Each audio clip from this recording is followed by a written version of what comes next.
اے کملی میں لپٹنے والے، رات کو قیام کیا کرو مگر تھوڑی سی رات، یعنی نصف رات یا اس سے کچھ کم قیام کرو یا کچھ زیادہ،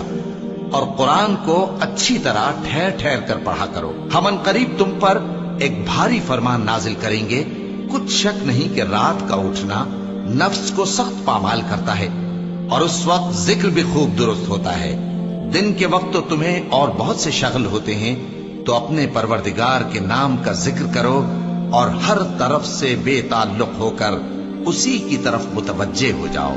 وہی مشرق اور مغرب کا مالک ہے، اس کے سوا کوئی معبود نہیں، تو اسی کو اپنا کارساز بناؤ۔ اور جو جو دل آزار باتیں یہ لوگ کہتے ہیں ان کو سہتے رہو، اور خوبصورتی سے ان سے کنارہ کش رہو، اور مجھے ان جھٹلانے والوں سے جو دولت مند ہیں سمجھ لینے دو، اور ان کو تھوڑی سی مہلت دے دو۔ کچھ شک نہیں کہ ہمارے پاس بیڑیاں ہیں